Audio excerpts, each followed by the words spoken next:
Shalom saudaraku, salam sejahtera dalam kasih Kristus. Jumpa lagi dengan saya, Didi Juli. Kita akan belajar berapologetika bersama-sama di channel ini. Ternyata yang suka memalsukan dan mengubah-ubah ayat Alkitab itu bukan orang Kristen ya. Siapa yang mengubah-ubah dan memalsukan ayat Alkitab? Ternyata adalah para mualaf sendiri. Itu diketahui dari apa yang seringkali dibahas oleh para mualaf dan juga oleh mualaf yang satu ini yang ngaku-ngaku mantan penginjil dan lebih hebat daripada pendeta. Sebelumnya mari kita bersama-sama melihat video berikut ini.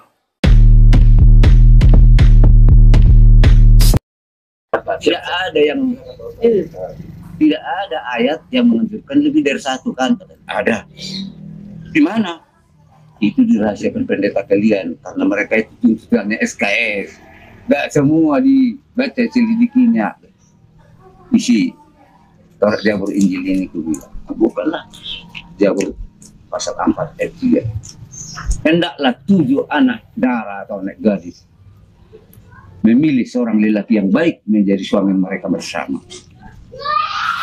Dan hendaklah 3 gadis itu bersepakat untuk tidak membebani suaminya kelak dari segala pembiayaan, bahkan membiayai suaminya biarlah gotong royong mereka itu hapus istri-istrinya itu. Tapi hendaklah dengan jalan menikah, supaya dengan jalan menikah melahirkan anak-anak terang di hadapan Allah maupun di hadapan manusia. Itulah dalam Zabur pasal 4 ayat 3. Baca kalian. Ini dirahasiakan pendeta selama ini. Kau lebih tahu kau dari pendeta kami. Iya, kali ini pendeta itu kan untuk perkuliahan cuma ambil SKS-nya sekian kredit, sekian ayat dikuasai. Kalau saya semua saya baca. Gila. Itulah bedanya pendeta dengan penginjil. Jadi saya penginjil. Kalau dipanggil pendeta pun ya silakan. Jadi Bapak yang katanya penginjil lebih hebat daripada pendeta tadi itu, dia mengatakan, bahkan dia menuduh para pendeta tidak mau mengajarkan ayat-ayat tertentu dan berniat atau dengan sengaja menyembunyikannya. Wow. Jadi para pendeta tidak mau mempelajarinya karena SKS-nya sedikit aja tadi katanya. Lain dengan dia tadi itu ya. Benarkah dia lebih cerdas? Oke, mari kita cek ayat yang dikutip oleh Bapak tadi itu ya.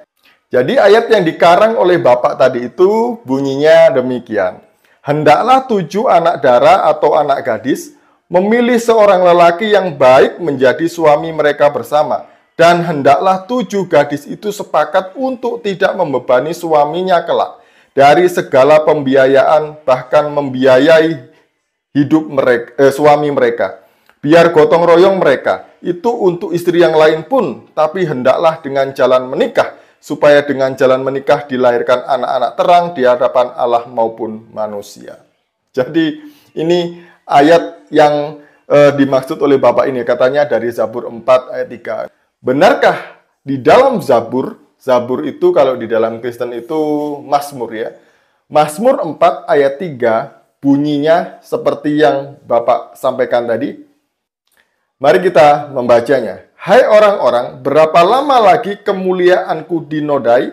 Berapa lama lagi kamu mencintai yang sia-sia dan mencari kebohongan? Ketahuilah bahwa Tuhan telah memilih baginya seorang yang dikasihinya. Tuhan mendengarkan apabila aku berseru kepadanya. Jadi setelah kita lihat di sini, ternyata ayat yang dibaca oleh Bapak itu tadi itu tidak ada di dalam Zabur 4 ayat 3 atau Mazmur 4 ayat 3. Jadi ayat itu adalah hasil karangan Bapak ini ketika dia bersemedi di bawah pohon besar. Mungkin di dekat rumahnya itu ya. Jadi dia punya wahyu sendiri yang kemudian ditambah-tambahkan. Jadi inilah kualitas para mualaf yang katanya cerdas membongkar isi Bible katanya. Cerdasnya dari mana?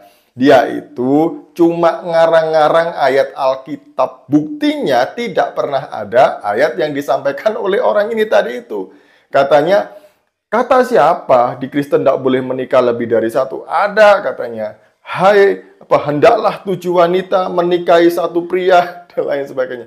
Ngaco itu. Tidak ada ayat itu di dalam Alkitab. Apalagi di dalam Mazmur pasal 4 ayat yang ketiga. Tidak pernah ada.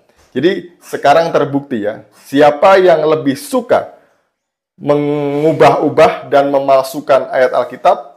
Bapak ini tadi itu. Bapak ini kalau dilihat-lihat itu mirip dengan Ustadz Kainama. Suka ngarang-ngarang kan, suka tipu-tipu orang lain.